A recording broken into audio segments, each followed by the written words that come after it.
Olá, companheiros. Eu sou Emanuel Lobo. Esse é o Jornal das 5, né, todas as quintas-feiras. Eu componho a bancada junto com o companheiro Eric Menezes, lá de Salvador, na Bahia. Boa tarde, Eric. Tudo certo? Boa tarde, Emanuel. Tudo bem? Boa tarde aos companheiros que estão nos assistindo, que vão compartilhar aí nosso programa e ver um pouco das últimas notícias aí. Muito bem, produção. O áudio do Eric está falhando um pouco aqui para mim. Mas hoje o nosso tema é a direita golpista leva o Brasil a 7 milhões de infectados, né, com um detalhe. O Brasil bateu o recorde, né, de 70 mil infectados num único dia. Né, ou seja, diferente do que a imprensa burguesa e os próprios governos aí do Bolsonaro, dos governadores, dos prefeitos da direita golpista, né, anunciaram que estavam sendo bem-sucedidos no combate ao coronavírus. Né, o dado mostra, é um dado oficial, inclusive, a gente deve desconfiar dele, mas mesmo os dados oficiais estão mostrando, contradizendo a própria argumentação dos golpistas, aí, que procuram esconder, na verdade, a realidade totalmente crítica, caótica, que está colocada para a população nesse momento no Brasil. Né, entre outros temas, né, o final de 2020 está se aproximando, né, e junto com ele, né, a burguesia aproveita aí desse final de ano, da paralisia de todo o movimento dos trabalhadores da esquerda, para lançar uma série de ataques, né, já para preparar o caminho para, em 2021, seguir atacando os trabalhadores. Né.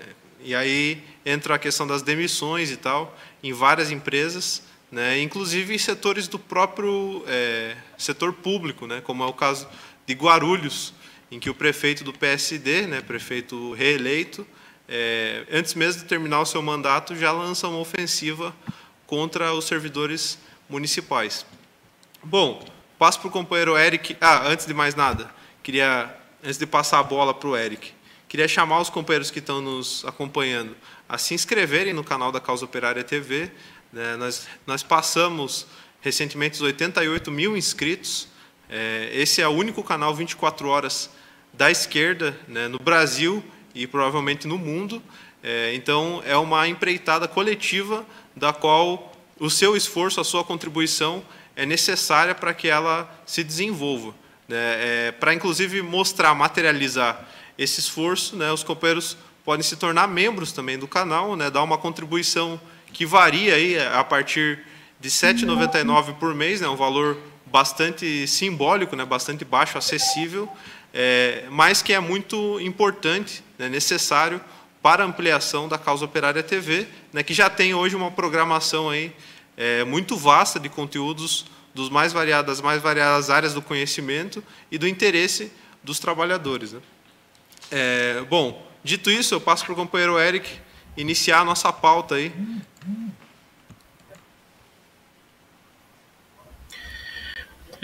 Vamos lá, né, ao tema, um dos temas mais candentes aí da nação brasileira é as demissões, né? Como você falou, Emanuel, a gente está tendo o protesto dos trabalhadores da ProGuaru, né, que é uma empresa de serviços gerais em Guarulhos.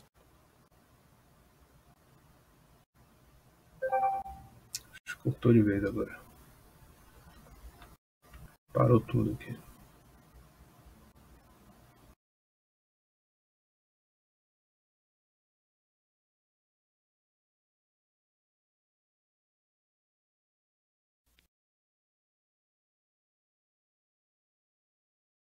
Certo. Bom, está com um probleminha técnico aqui, não sei se é meu computador, se é a internet, mas vamos lá. Então, esses trabalhadores estão sob a ameaça aí de serem demitidos, né, a empresa ser privatizada, a empresa que faz recolhimento de lixo, que faz estruturas públicas, né, como pontos de ônibus e outras estruturas utilizadas pela prefeitura, e o prefeito aí está querendo privatizar a empresa e demitir centenas de trabalhadores, que pode chegar até 5 mil trabalhadores. A gente tem um vídeo aí, está sendo pouco noticiado isso pela imprensa burguesa.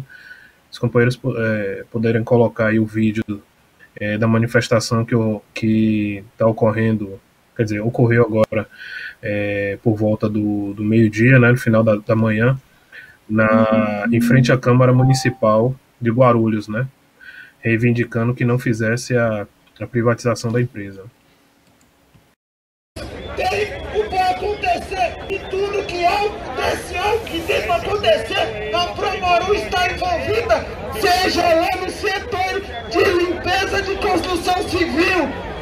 Eu peço a vocês, realmente, os funcionários da Promoru, 4.700 funcionários, né? Estamos em poucos números, mas nesse pouco que a gente está aqui, se nós juntarmos as nossas forças, muitos nós podemos fazer.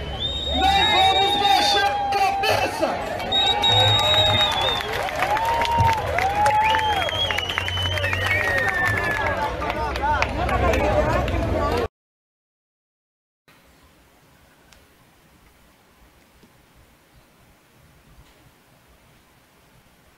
Bom, os companheiros viram aí o vídeo do protesto em Guarulhos, né, em frente à prefeitura, em que o prefeito do PSD, através aí de pedido da Secretaria da Fazenda, né, aceitou a extinção da ProGuaru, né, que é uma estatal que presta serviços como a coleta do lixo, né, a fabricação do asfalto,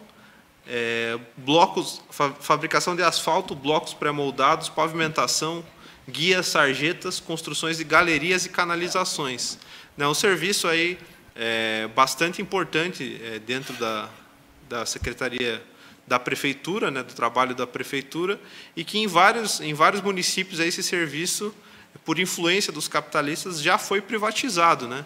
Guarulhos é uma cidade nesse sentido em que os trabalhadores conseguiram até esse momento manter o caráter público, né, o caráter estatal desse tipo de prestação de serviço que interessa, digamos assim, e inclusive impacta diretamente em toda a população, né? Então fica aqui a nossa denúncia, né? Inclusive quando a gente preparava a pauta do J5 de hoje, a imprensa burguesa não tinha sequer uma notícia sobre esse fato que ocorreu, né, se desdobrou durante todo o dia de hoje, né, dia 17 de dezembro, em Guarulhos, que não é uma cidade pequena, né, uma cidade bastante importante aqui da região de São Paulo, e nesse sentido mostra, né, que a burguesia ela tem uma política de procurar esconder, né, as lutas que estão acontecendo, mas que a situação que ela impõe para a classe trabalhadora inclina, né, empurra os trabalhadores a lutarem, né, dado que não tem outra forma de manter os empregos senão, né, impondo uma derrota aí aos golpistas que querem destruir os empregos da população, né? A população que nesse momento no Brasil mais da metade da população em idade para trabalhar, né, a partir dos 14 anos está desocupada, né, o que é um dado histórico aí, é o pior dado inclusive da série histórica, que mostra que o desemprego é uma política dos capitalistas para os trabalhadores, né? Por um lado, para arrochar o salário dos trabalhadores que conseguem se manter em algum emprego, né? E, por outro lado, para levar toda a classe operária a uma miséria cada vez maior, né? Enquanto os capitalistas continuam concentrando renda. Bom, mais algum comentário sobre essa questão, Eric?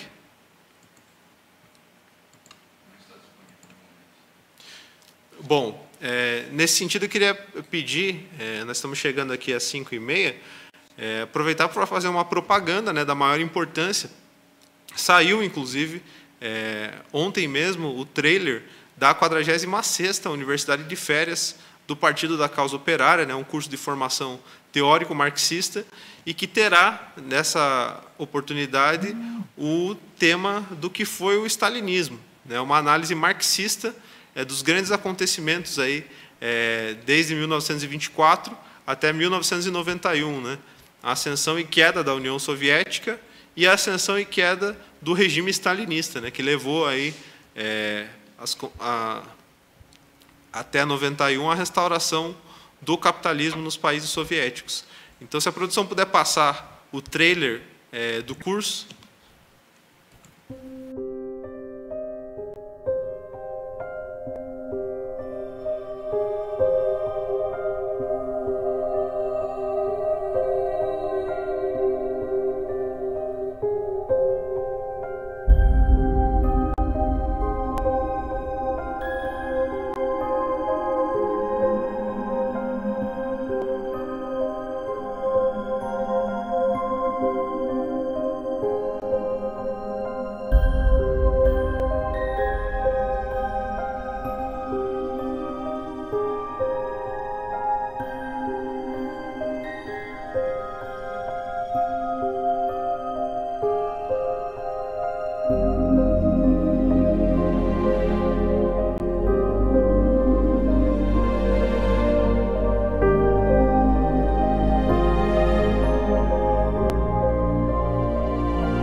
Bom, os companheiros puderam acompanhar aí o trailer da 46ª Universidade de Férias, né? Um gráfico aí da maior qualidade que, inclusive, já aponta para qual vai ser, né, a importância do curso, né, e os acontecimentos históricos que nele vão ser explicados, né, discutidos e aprofundados. Bom, os companheiros que ainda não se inscreveram na 46ª Universidade de Férias, corram até o site universidademarxista.pco.org.br e garantam a sua vaga, lembrando que o curso que vai, devido à pandemia, né, vai ser transmitido, vai ser integralmente por videoconferência, né, então as vagas são limitadas. Então, os companheiros que ainda não se inscreveram aí, ainda têm a oportunidade de se inscrever, e o valor do curso é um valor simbólico, né, o curso em si nem está sendo cobrado, são apenas R$100, né, para ajudar na estrutura, né, do que vai ser aí a plataforma que vai estar disponível online, para os companheiros terem acesso a todos os conteúdos do curso, os verbetes, aos vídeos, às fotos, aos textos. E também a questão da transmissão por videoconferência, né, as aulas ocorrerão em janeiro e fevereiro, né, sempre nas terças e quintas, no período da noite. Então, voltando para a nossa pauta, nós temos uma matéria que explica, inclusive, da onde que vem, né, esse recorde, o tema do nosso programa de hoje, né, dos 7 milhões de infectados, 70 mil só no único dia, né, que é a questão de 1/3 das casas no Brasil serem impróprias para a moradia. Né, das mais de 72 milhões de casas que existem no Brasil, segundo matéria do próprio Estadão, né, um jornal golpista, um estudo da Fundação João Pinheiro, né, mostra que dessas 72 milhões de moradias no Brasil, 1/3 delas não tem condições das pessoas viverem nelas, né, seja pela precariedade de várias naturezas, né, seja as casas em palafita, seja as casas muito precárias no campo, né, as casas muito precárias nas periferias, né, ou mesmo as pessoas que ficam deslocadas completamente aí, e vivem, né, de uma maneira totalmente improvisada, né, em algo que sequer dá para chamar de lar, né, que nesse momento, inclusive, em que o governo colocou a política demagógica, né, do fique em casa, para combater, digamos, a aglomeração, né, a moradia dessas pessoas ela se enquadra, né, como um lugar de aglomeração, em que em estruturas totalmente precárias, mora aí várias famílias, né, o pessoal se aglomera e sobrevive de uma maneira muito abaixo, né, da média da população. Os dados, né, trazidos pela pesquisa, eles ainda explicam, né, corroboram, né, esse dado do número de infectados, porque se por um lado o principal vetor do coronavírus foi, né, a movimentação das pessoas no transporte coletivo, né, nos trens, nos metrôs, nos ônibus, né, como dá para ver aí nas fotos, né, do metrô de São Paulo. Por outro lado, né, a questão da moradia, ela tem um papel fundamental também na proliferação dos casos, dado que a gente pode imaginar esses trabalhadores que se empilharam aí durante toda a pandemia, né, porque o metrô nunca parou, né, durante a pandemia, os ônibus, os trens também não. Então, esses trabalhadores que se aglomeraram, quantos deles não foram infectados, né, pelo coronavírus, e ao serem infectados voltaram, né, para suas casas, né, e casas nessa situação super precária, e acabaram, né, transmitindo o vírus para seus familiares, para seus filhos, para seus pais, enfim, para esposos, esposas, maridos, enfim. Isso mostra que, fora essa questão da aglomeração no transporte coletivo, o fato de um terço da população das moradias, né, estarem em situações impróprias para se viver, mostra que essa condição da moradia no Brasil também foi um aspecto da proliferação e da transmissão do coronavírus, ou seja, da gravidade aí, do nível crítico que chegou a pandemia no Brasil. O companheiro Eric está na linha, produção?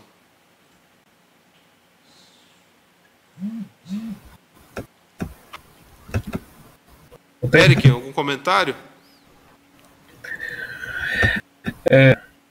Bom, se tiver com problema, vocês avisam, né? Bom, essa notícia é um pouco do que a gente vem falando desde o começo da pandemia, né? Que essa medida, jogar todas as fichas nessa medida do isolamento social, é algo completamente irreal, né? E não pelos argumentos que são apresentados pelo Bolsonaro, por exemplo, né? Que ele fica preocupado aí com os grandes empresários, com setores da pequena burguesia também desesperados, aí, mortos de fome, mas porque a grande maioria da população brasileira, você mostrou aí, mais de 70%, eu acho que é esse o número, vêm dos lares em condições, né, tanto para a habitação, a própria moradia, como para a quantidade de pessoas. E os bairros periféricos, eles já são uma aglomeração naturalmente, né? Isso é uma coisa óbvia, mas que parece que parte da classe média aí, eu não vou falar nem a burguesia, mas parte da classe média esquece na hora de ficar criticando o povo, né? De que o povo não usa máscara, de que o povo está aglomerado. Num bairro popular, como a gente fez muito aí, durante a campanha, somente aqui em Salvador, por exemplo, que o TRE ditatorial impediu que fosse feita campanha, panfletagem, qualquer coisa assim, mesmo com medidas de segurança, mas permitiu que fosse feita campanha de porta em porta. A gente foi de porta em porta conversar com as pessoas, e quando a gente passava nos bairros populares, na rua central, né, que geralmente você tem uma rua principal, que tem o comércio, onde pega o ônibus, né? Se 30% do bairro, de um bairro desse que tem 20, 30, 50 mil pessoas, descer para pegar o ônibus, tudo mais, no horário de ida para o trabalho de volta, já enche a rua. Porque esses bairros são uma aglomeração. E assim são as moradias. Aí fica com essas propagandas aí, demagógicas. Previna-se, use máscara e tudo mais, como se a responsabilidade única e exclusivamente fosse da população, né? E o que a gente deixa muito claro é que os governos não fazem absolutamente nada de concreto para combater a pandemia, né?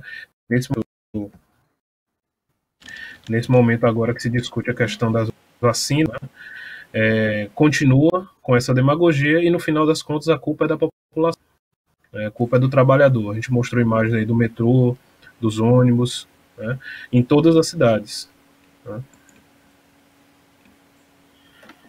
Exatamente.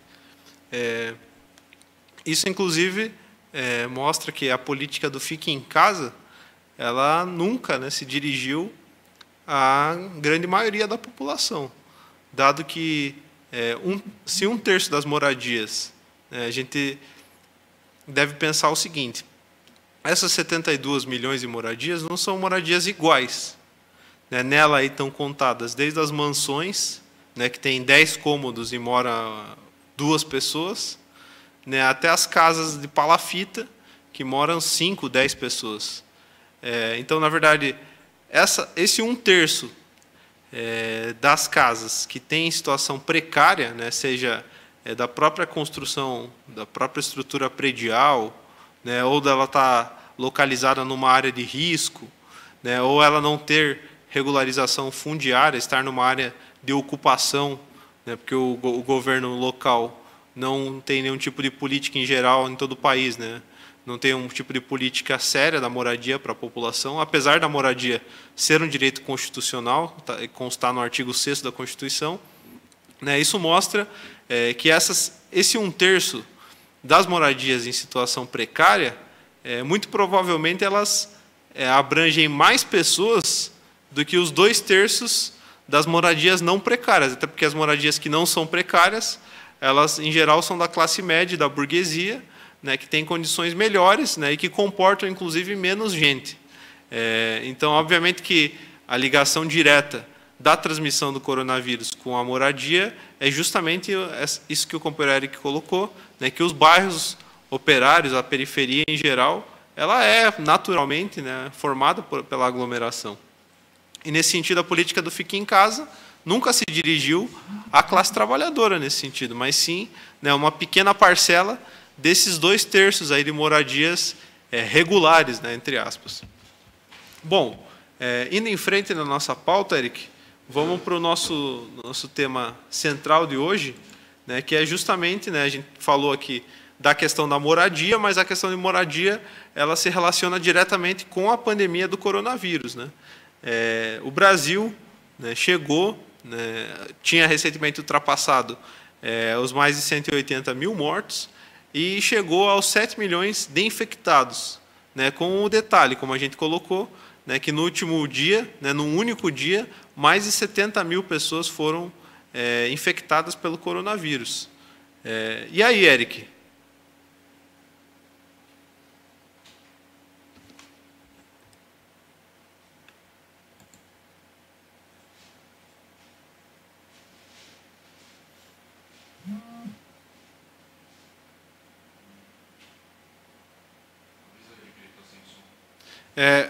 Companheiro, nós não estamos te ouvindo.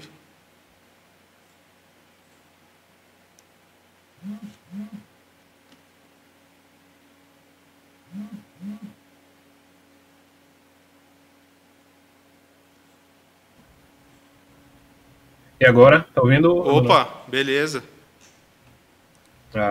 Vamos lá. Bom,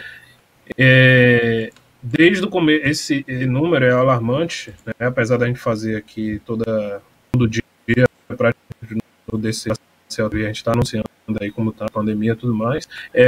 Esse número aí assombroso, né, dos últimos dias, que está um dia, no dia de ontem, né, passou dos 70 mil, nos outros dias estão ficando próximos, 68 mil, 69 mil de infectados. É um número desde o início da pandemia.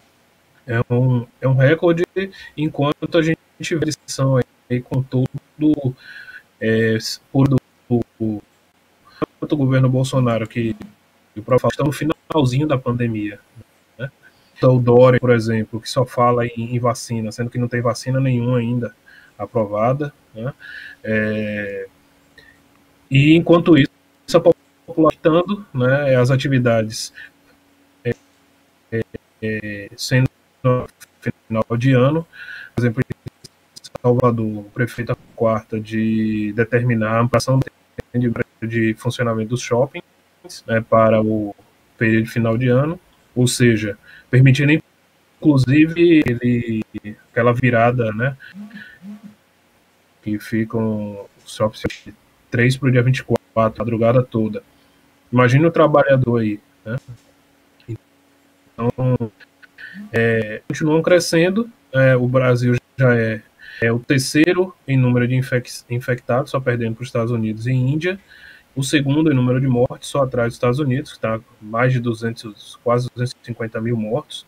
O Brasil está com 180 mil mortos, taxa altíssima, maior do que números de guerra aí, enquanto isso o tema vai ficando de lado, né? Como se a gente estivesse passando pela pandemia. Né? Queria comentar outras coisas rapidamente. Pode ir falando aqui. Sobre aquela. Primeiro, botar um ponto aqui, né? Sobre essa conversa toda da vacina. A gente não pode esquecer que a vacina para a criminosa indústria farmacêutica e internacional, né? As big pharmas, como são chamadas, é um grande negócio, né? Se você pensar que as vacinas aí para a Covid, que muitos laboratórios estão correndo para ganhar a disputa aí da vacina na frente da Rússia e da China, que disseram que suas vacinas serão bem público, as empresas norte-americanas e europeias e inglesas correm para vender suas vacinas, é um negócio multibilionário, né? Porque você vender um remédio para toda a população mundial, por exemplo, né? Lembrando que, por exemplo, a vacina da Pfizer, estranhamente, o governo Bolsonaro, já tem uns 2 meses, né? Desde que os primeiros testes foram anunciados, já tinha anunciado que iria comprar da Pfizer, dos Estados Unidos, né? Sem argumento nenhum. Depois tinha bancado algum investimento na vacina de Oxford, que foi a que deu mais problema, né? Uma das que deu mais problema. E só que uma coisa que não está sendo divulgada aí é que a vacina da Pfizer, ela é a mais cara que existe hoje, né? A gente tem no JCO 1139, na causa área, os companheiros que têm acesso a procurar um militante aí na sua cidade para poder ler. A gente destacou isso aí na matéria de capa.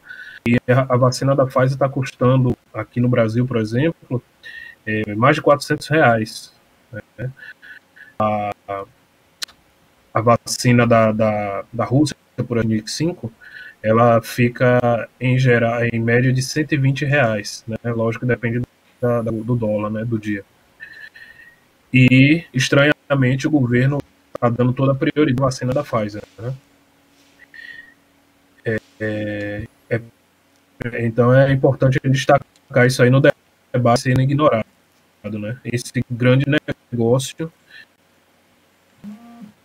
E a gente não pode descartar a participação aí de governantes, né? Nesse cenário de negociações com essas gigantes. Em São Paulo, o governo já assinou mais 2 medidas da Unavac. Né, para completar, ficaria com 3.800.000 doses, segundo ele, para, assim que for aprovado, aplicar. Só que, por outro lado, como a gente destacou aqui, é o governo que está reabrindo tudo aí, já anunciou, né, que dia 4 de fevereiro, custe o que custar, esteja a pandemia onde esteja, vai reabrir as escolas, inclusive no fundamental, né, para as aulas presenciais. E aí você vê que não tem governador científico, né, não tem cuidado do povo, né, isso é tudo, né, e, como eu destaquei, com de negócio por trás. Exatamente. Inclusive, como a própria matéria da imprensa burguesa destaca, né, diferente do que setores propagam por aí, de que o João Dória, governador fascista aí de São Paulo, seria o principal opositor do Bolsonaro, seria o principal opositor do Bolsonaro, né? São Paulo tem, nesse momento, mais de 1 milhão de infectados, né? Ou seja, dos 7 milhões que há no Brasil, mais de 1 milhão estão só no estado de São Paulo, né? Sendo mais de 44 mil mortos. Né? Isso aqui em dados do João Dória, né? Que a gente deve desconfiar, né, com a maior das nossas forças. Né? Inclusive, a própria matéria destaca que esse dado seria maior ainda. No entanto, o governo do São Paulo sinalizou aí que teria tido algum problema para enviar os dados, não teria atualizado, né, os dados no sistema federal. O Ministério da Saúde rebateu e disse que não havia nenhum problema técnico que impedisse o registro, né, de novas infecções por coronavírus, ou seja, o governo federal está dizendo que simplesmente o governo de São Paulo não registrou mais casos, né? Logo, é um arbítrio total, né? A questão da pandemia, na verdade, no Brasil, a gente nunca soube de fato o que aconteceu, né? Esses números, inclusive, eles são apenas recortes aí, ou mesmo distorções aberrantes da realidade, né? O que nós sabemos é que, na verdade, o número de mortos é muito maior do que esse noticiado nos dados, o número de infectados também, e que isso ocorre, né? Não é uma fatalidade, é um resultado da política genocida dos golpistas aí, né? Do governo Bolsonaro, do governo do Dória, né? E dos demais governadores aí ditos e prefeitos ditos científicos, né? Bom, indo adiante, tem um companheiro aqui que pergunta um tema que não está na nossa pauta, mas que a gente tem discutido bastante na imprensa do Partido da Causa Operária, que o companheiro Anderson da Silva Leitão pergunta se a esquerda parlamentar já achou o mal menor. Seria Arthur Lira ou Baleia Rossi, né? A questão das eleições na Câmara, nesse momento, inclusive, o companheiro Rui deve estar abordando isso, né, na live das 5 no canal do DCM, os companheiros podem depois procurar lá. Não é o tema do nosso programa aqui, mas obviamente que essa situação, né, da mesma forma que na questão do coronavírus, a esquerda concedeu aí um apoio a setores da burguesia, né, inclusive indo a reboque do João Dória, né, legitimando a ideia da imprensa que ele seria um opositor do Bolsonaro, né. Na questão das eleições na Câmara Federal dos Deputados, a esquerda tem uma política muito semelhante, né, de procurar legitimar aí o setor que seria o menos pior. Bom, a gente vai acompanhar isso mais de perto, mas obviamente que isso, na questão do coronavírus, ficou claro que não deu certo, né, pelo contrário, e muito menos na questão da Câmara também dará. Bom, para a gente continuar na nossa pauta, sobre a questão das demissões, Eric, para a gente ir para o encerramento, né, falar rapidamente que o imperialismo, né, baniu a Rússia das principais competições esportivas, né, como o caso das Olimpíadas de Tóquio, que tinham sido adiadas para 2021, né, se a produção puder passar a foto aí. Obviamente que se trata de uma perseguição, né, contra um país que tem sido, nos últimos anos, aí, um dos principais opositores do imperialismo mundial, né? Como a gente viu no caso da guerra na Síria, enfim, numa série de outros conflitos, como inclusive essa questão da vacina, né? A vacina aí, Sputnik V da Rússia foi uma das mais promissoras aí, desde que se começou, né, as vacinas chegaram a mais de 90% de eficácia. Algum comentário, Eric, sobre esse tema? Não, só pedir para os companheiros acompanharem aí as matérias no DCO sobre esse tema, que é exatamente esse caso, né? Tem, por exemplo, como você falou, tem relação com a vacina, né, e com toda a política externa. Rússia e política imperialista. A Rússia é um país que está sendo combatido pelo imperialismo, pela sua importância regional e sua atuação no mundo. A questão da vacina e isso. Destacar aqui o que o general Pazuello, aí, o ministro da Saúde, ontem fez questão de falar mal da vacina russa, né, Sputnik, mas ele não fala mal da Pfizer, né? E nem da de Oxford. Por exemplo, aqui em Salvador, teve um voluntário essa semana que passou mal com a vacina de Oxford. Isso não foi muito bem noticiado, né? A vacina da Pfizer nos Estados Unidos já matou cerca de 6 pessoas, né, nos estudos lá. Mas porque foi aprovado o imperialismo, isso aí não teria problema, né? E a da Rússia, que é a que está funcionando, já está vacinando centenas, milhares de pessoas já, né, pelo mundo, em vários países, Venezuela, na própria Rússia. Adiantando aqui já as demissões, a gente vai entrar, a gente está no finalzinho aqui. Essa questão vendo uma onda, na verdade, de demissões no Brasil, né, com a questão as grandes, principalmente dando a onda do governo Bolsonaro, né, e aproveitando a pandemia para demitir, né, sendo que muitas delas receberam amplo auxílio do governo Bolsonaro aí, né, inclusive os bancos, né, por exemplo. Uma das primeiras medidas do Bolsonaro, lá dia 23 de março, mais ou menos, foi aquele super pacote de mais de 1 trilhão e 200 bilhões para os bancos, porque diz que os bancos não poderiam quebrar, não poderiam ter a liquidez ameaçada.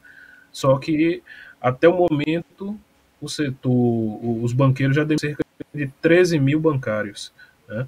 E, infelizmente, a gente está vendo sindicatos também reagem, né? Ficam fazendo aí live, como o companheiro destacou, projeções em paredes, em prédios, mas chamar a mobilização que é bom nada.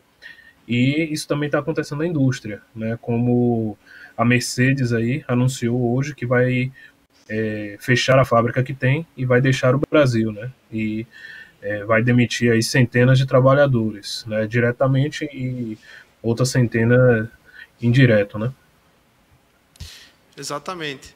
Bom, a gente vai continuar essa discussão aí na imprensa do Partido da Causa Operária, né? Os companheiros agora ficam com a programação 24 horas da COTV, né? Tem os companheiros Henrique e Juliano, da Zona do Agrião, já aqui apostos nos estúdios da Causa Operária TV. E hoje, os companheiros ainda têm, após a Zona do Agrião, Tição, programa de preto, né? O resumo do dia ao vivo e depois as reprises do Correspondente Internacional e da Juventude Revolucionária. A gente se encontra no próximo programa J5, junto comigo e com o companheiro Eric. Um abraço, Eric, um abraço aos companheiros que assistiram e até mais.